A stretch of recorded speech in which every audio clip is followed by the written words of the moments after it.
Որոշվել է, ինչ որոշվեց, ինչ կորոշվի, ինձ թվում է արդեն որոշվել է, այլ տեղ է որոշվել,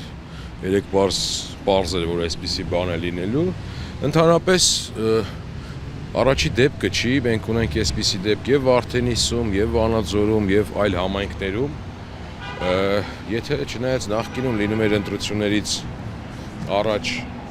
ընտրություններից հետո, հիմա արդեն մարտավարություն է փոխվել, պարզ է, որ խիստ ցայտնոտի մեջ են գտնվում եւ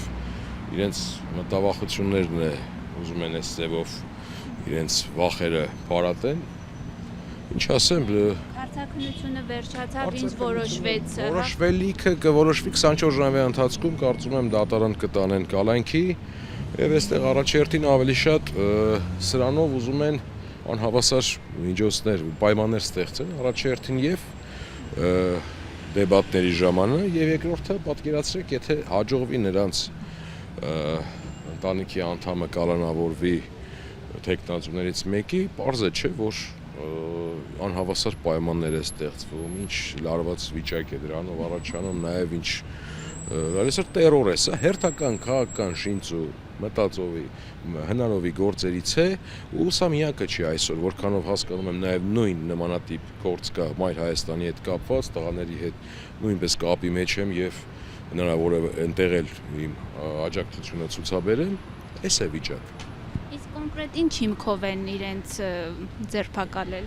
կալանքի։ Իրենց ձերբակալել են 24 ժամյա այդ կարգով, որպեսզի տանեն կալանքի։ Ինչու՞մ են մեղադրում։ Այդ եմ ասում։ Մեղադրում են իբր թե ընտանիքի անդամը տվյալ դեպքում Մարտուն Գրիգորյանի իբր թե բարեգործությամբ է զբաղվել այս ընթացքում հղում կատարելով այն տեսանյութն է, որքանով ես հասկանում եմ, որտեղ կա ինչ-որ, չէ, ինչ-որ փողոցի հարթեցման գործողություններ, դա պարզ է, որ սա պատրվակ է, սա ցայտնոտի դրսևորում է, նորից եմ կրկնում, ընտրություններից 1-2 օր առաջ, բան չկա ասելու, հասկանում եք, այստեղ չկա իրավաբանություն, որ խոսենք դրա մասին, այստեղ կա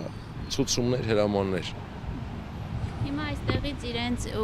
մնալու են այստեղից տանելու են, հա, ինչ է լինում։ Առայժմ այստեղ են բոլոր ձերբակալված անձինք, եթե տանում են կալանքի, ապա նիստին մասնակցելու են, եթե հետաձգվի, որ ասենք գիշերը կամ առավոտյանը լինելու, հնարավոր է, որ տեղափոխեն ձերբակալված անձանց պահման վայր։ Այսինքն դեռ որևէ հստակ բան որոշված չէ։ Տեսեք, սա ընթացակարգ է, որը պետք է պահեն 24 ժամվա ընթացքում, պետք է կալանքի միջնորդությունը ներկայացնեն դատարաններ, այդ բոլոր անձանց հետ կապված ում վերաբերյալ այդպիսի որոշում ունեն, մնացածը արդեն վստահ եմ, որ կգնան այդ քայլին, ու վստահ եմ, որ գոնե այս անգամ չեն մագագրվի գործերը են կալանք տվող, համբավ ունեցող հայտնի դատավորները։ Մարտուն Գրիգորյանի եւ հայրը եւ որդին նույն բանում են մեղադրվում։ Անկեղծ ասած, ես հոր շահերն էի ներկայացնում, հոր պաշտպանն էի, որդու հետ կապված ինֆորմացված չեմ այս պահին։